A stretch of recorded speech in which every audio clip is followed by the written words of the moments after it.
안녕하세요. 오늘의 사연입니다. 구독과 좋아요 한 번씩 부탁드릴게요. 바로 사연 시작하겠습니다. 저는 아내와 사별하고 혼자 지내고 있던 지금의 남편을 만나 30대 중반에 결혼했어요. 사람과 어울리는 것보다 혼자 지내는 걸 좋아했던 저는 남편을 만나 사람들과 어울리는 즐거움을 알게 되었어요. 그래서 남편이 결혼해 달라고 했을 때도 이 사람이라면 괜찮겠다 싶었어요. 혈연이 아니더라도 남편이 전처와 낳은 아들 대희와도 서로 속마음을 털어놓고 희로애락을 표현할 수 있는 가족이 될 수 있을 거라고 생각했어요. 하지만 그렇게 쉽게 가족이 될 수 있는 것은 아니었고, 세 명이 함께 살게 되면서 저는 마음을 열지 않는 사람과 거리를 좁히는 것이 얼마나 어려운 일인지 금방 깨달았어요. 애초에 저는 아이를 키워본 적도 없고 아이를 접할 기회도 없었어요. 더군다나 저와 함께 살기 시작했을 때 대희는 중학생으로 한창 감수성이 예민한 시기였어요. 그런 아들을 어떻게 대해야 할지 몰라서 저와 아들의 거리는 좀처럼 좁혀질 기미가 보이지 않았어요. 제가 질문을 해도 네, 아니요, 괜찮아요 라는 짧은 대답만 돌아왔어요. 때로는 신경 쓰지 마세요 라는 무뚝뚝한 대답이 돌아올 때도 있었어요. 이 무렵에 저희 우선순위는 무엇보다 아들이 우선순위가 되어 있었고 어떻게든 친해지려고 애썼어요. 저는 제 자신을 올가매고 조급해했던 것 같아요. 그런 제 마음을 다독여준 건 다름 아닌 남편이었어요. 나도 내가 제대로 아빠 노릇을 하고 있는 건지 잘 몰라. 그래서 나도 똑같이 불안해. 아무리 잘한다고 해도 부족한 기분이 드는 건 부모로서 어쩔 수 없는 것 같아. 정말로? 당신도 그렇구나. 어느 날 저녁 식사 시간에 식사를 끝낸 아들은 후다닥 자기 방으로 들어가 버렸고 제가 놀라서 눈이 동그래지자 남편이 웃으며 제게 말했어요. 원래도 저랬어. 사춘기라서 그런 거 아니니까 너무 신경 쓰지 마. 그래도 내가 친근하게 잘 못하는 것 같기도 하고 엄마로서 아들이랑 소통이 잘 되고 있는 건지도 모르겠고 나 때문에 저러는 것 같아서 답답해. 그냥 자연스럽게 하면 돼. 괜히 서두를 필요 없어. 서두른다고 될 것도 아니고 말이야. 억지로 해서 된다면 그건 진짜 가족으로 볼 수 없잖아. 확실히 남편의 말이 맞았어요. 억지로 친한 척하는 건 가족이 할 짓은 아닌 것 같았어요. 그러니 흘러가는 대로 지내자. 데이도 사춘기라서 나름대로 많이 힘들 거야. 누구나 사춘기는 다 겪잖아? 짜증내거나 화내는 건 어쩔 수 없는 거야. 마음 편하게 기다리다 보면 우리를 이해해줄 날이 오겠지? 당신 말이 맞아. 고마워 여보. 남편의 말에 제 마음을 무겁게 짓누르던 압박감 같은 것이 순식간에 녹아내렸어요. 저는 그날부터 아들과의 거리를 무리하게 좁히려는 시도를 그만두었어요. 아들은 저와 둘이 있을 때보다 남편과 함께 있을 때 말이 많아 보였기 때문에 아들에게 질문하거나 담소를 나눌 때는 될 수 있는 대로 남편이 옆에 있을 때 했어요. 그렇게 함으로써 이전보다 더 알찬 대답을 들을 수 있게 되었다고 생각했어요. 하지만 거리를 좁힐 수 있었던 것은 아니었어요. 결국 일정한 거리를 유지한 채 아들은 대학교 진학을 위해 다른 지역으로 갔고 그 뒤로는 계속 그곳에서 살았어요. 그래도 남편을 만나기 위해 가끔 얼굴을 보러 왔어요. 저에게 따로 연락하진 않지만 남편에게는 언제 집에 올지 미리 연락을 해줬기 때문에 저는 좋아하는 반찬들을 해놓고 아들이 오는 걸 기다렸어요. 하지만 그 즐거움도 오래가지 못했어요. 사회인이 되어 스스로 생계를 꾸려가게 된 아들은 저를 싫어하는 티를 냈어요. 아빠 돈으로 먹고 살면서 왜 그렇게 잘난 척을 하세요? 저는 처음 말을 들었을 때는 잘못 들은 게 아닌가 싶었어요. 그렇게 생각할 정도로 아들이 저에게 속마음을 털어놓은 적도 없었고 그런 욕을 할 사람이라고 생각한 적도 없었어요. 하지만 안타깝게도 그것은 오해가 아니었어요. 아들은 돌아올 때마다 남편이 없을 때면 저를 무시했어요. 그것은 아들이 결혼한 뒤에도 변함이 없었고 오히려 며느리까지 저를 싫어했어요. 어머님, 어쩌다가 애 딸린 남자랑 결혼하신 거예요? 얼마나 별로였으면 총각들은 안 데려가려고 했나 봐요. 아들과 마찬가지로 며느리도 남편이 없으면 저를 무시했어요. 그리고 며느리는 남편 앞에서는 남편과 아들이랑만 대화하려고 하고 마치 저는 투명인간처럼 취급했어요. 아들과도 사이가 좋지 못한데 며느리까지 저를 이렇게 대하니 저는 심하게 우울해졌어요. 하지만 남편에게는 이런 것들을 말할 수 없었어요. 곧 60세가 되는 남편은 폐암에 걸려 투병 생활을 하고 있었거든요. 그런 남편에게 불필요한 걱정거리를 줘서 괜히 병세가 안 좋아지면 안 되니까 단 한 번도 말하지 않았어요. 하지만 가진 노력에도 불구하고 남편은 62세가 되던 해에 세상을 떠나고 말았어요. 깊은 슬픔에 빠진 저에게 아들이 건넨 말은 저를 더욱 힘들게 했어요. 이제 아빠도 없으니까 남처럼 지내요. 남편의 장례식이 끝나고 정신없이 지나간 며칠간의 피로가 몰려왔을 때 아들은 담담하게 그렇게 말했어요. 옆에 서 있는 며느리는 아무 말도 하지 않았지만 저에게 차가운 눈빛을 보내고 있었어요. 어떻게 그런 말을. 겨우 목소리를 가다듬었지만 아들 부부는 아무 대답이 없었어요. 그로부터 1년이 지나 여전히 아들 부부와는 연락두절된 상태로 지내고 있어요.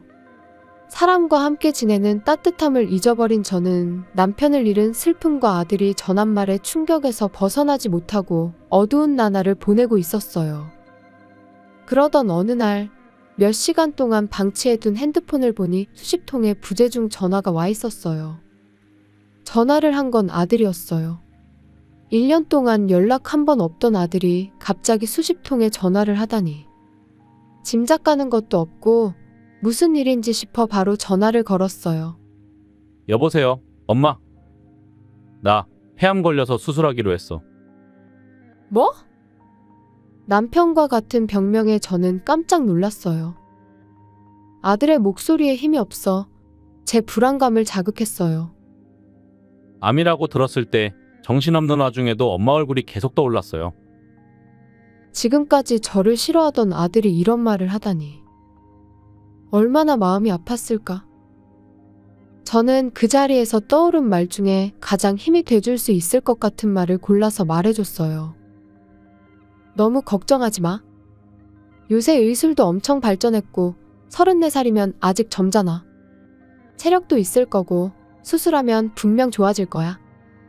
의사 선생님만 믿고 좋은 것만 생각해. 네. 고마워요, 엄마. 지금까지 저에게 의지한 적도 없었고 아들이 공경에 처했을 때 저를 찾은 게 조금은 불경스럽지만 그래도 기뻤어요. 그리고 아들에게 처음으로 들은 고맙다는 말에 저는 가슴이 뜨거워졌어요. 며느리가 있으니 내가 할 수 있는 일은 별로 없겠지만 무슨 일 있으면 언제든지 전화해. 나중에 병문안도 갈 테니까. 입원하면 병실도 알려줘. 며칠 후 알려준 병실로 가보니 아들은 1인실에 입원해 있었어요. 병실은 넓고 1인실 중에서도 특실인 것 같았어요. 몸은 좀 어때? 엄마, 와줘서 고마워요. 수술한 지 얼마 안 돼서 아프지만 지금은 좀 괜찮아요. 아들은 피곤한 기색이 역력했지만 미소를 지으며 저를 향해 웃었어요.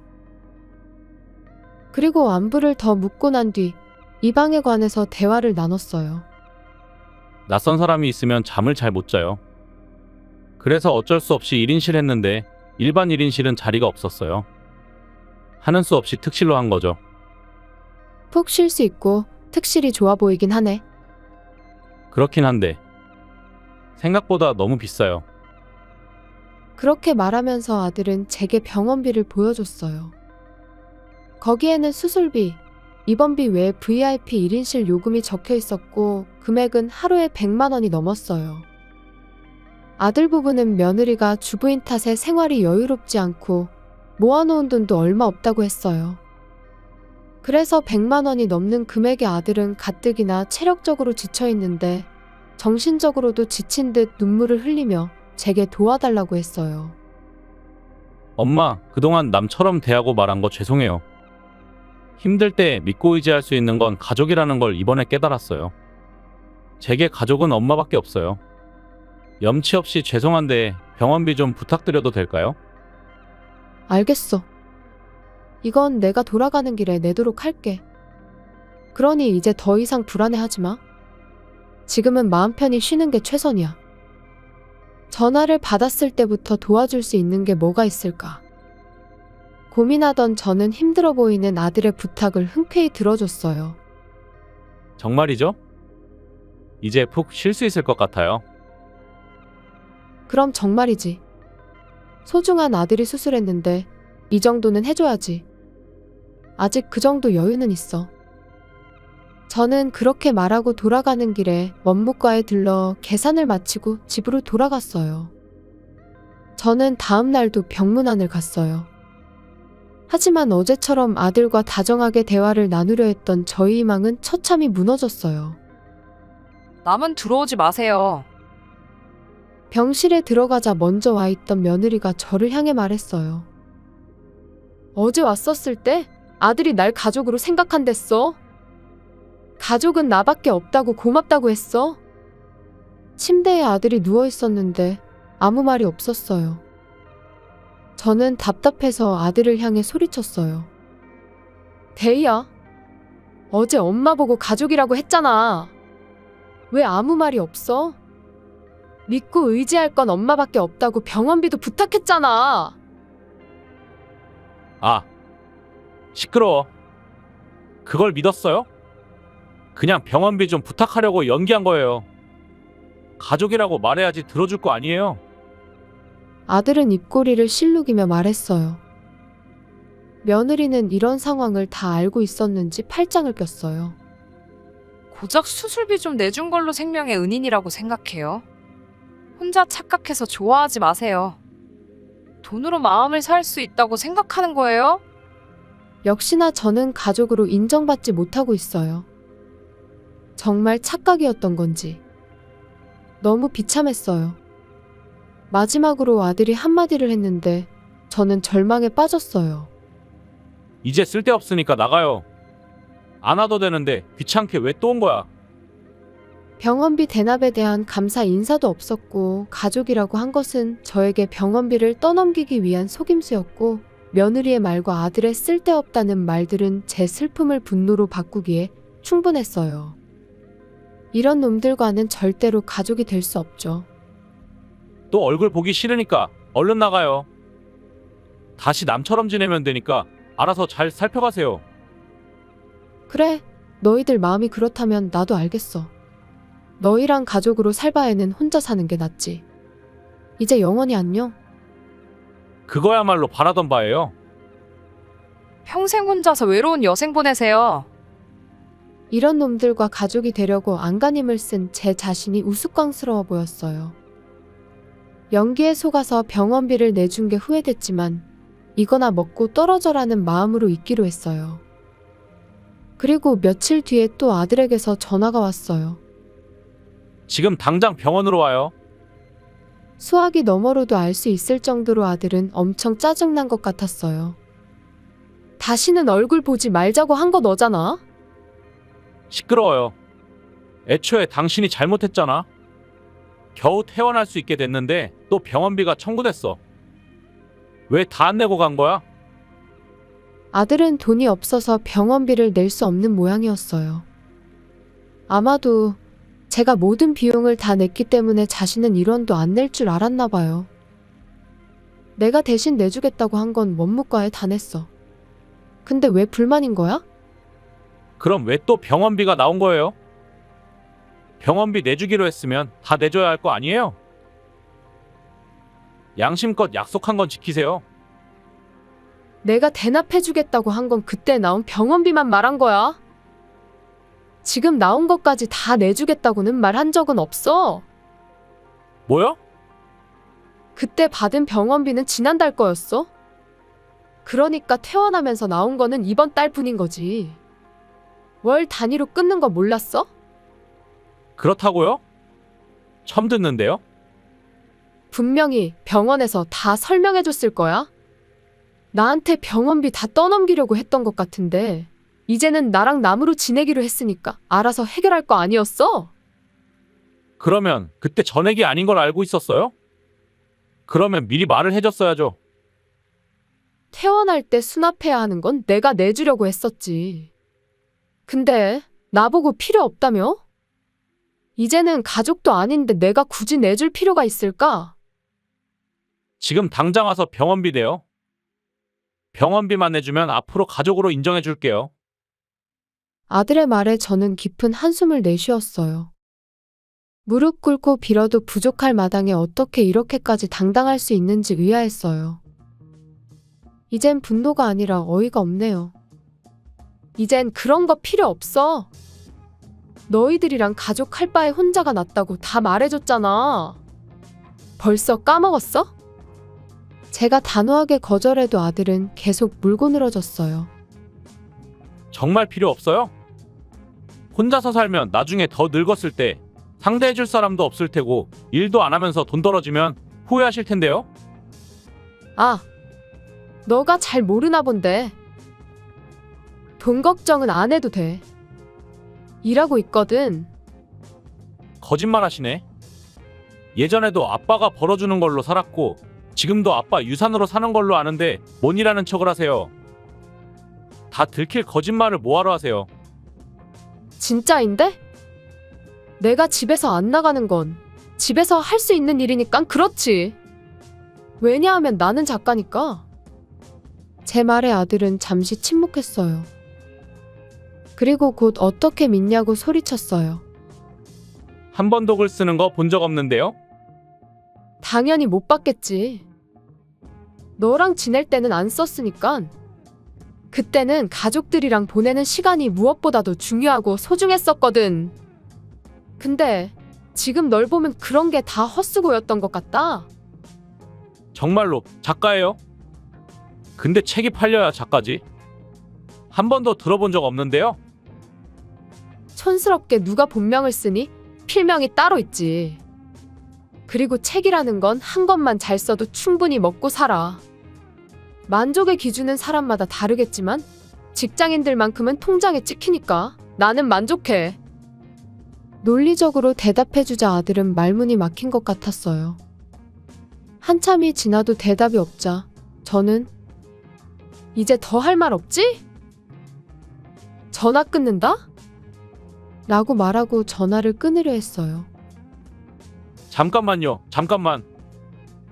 제가 잘못 생각했어요. 저는 엄마가 아빠 돈 노리고 결혼한 줄 알았어요.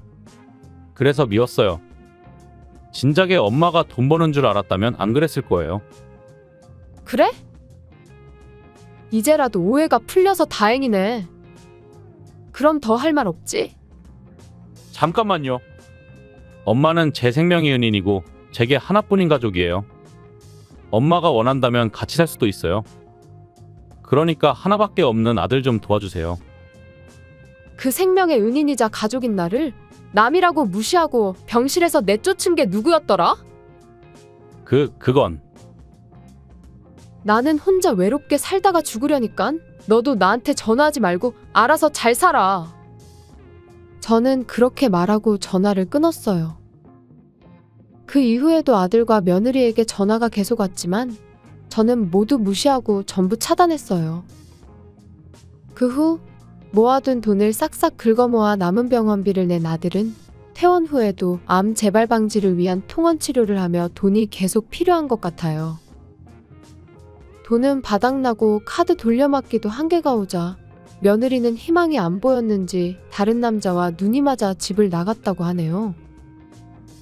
듣기로는 바람나서 만난 남자의 아내에게 들켜서 위자료 청구 소송도 당했다고 해요. 결국 다시 집으로 돌아온 며느리는 아들에게 무릎 꿇고 사과하고 다시 같이 산다고 해요. 사랑도 없고 돈 때문에 매일 싸우는 둘을 가족이라고 부를 수 있을지 모르겠네요.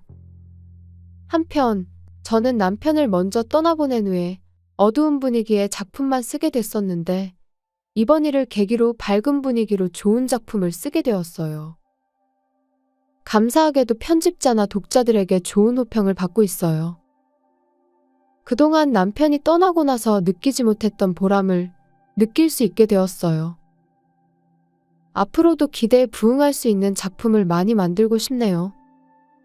시청해주셔서 감사합니다. 그럼 다음 영상에서 다시 뵙겠습니다.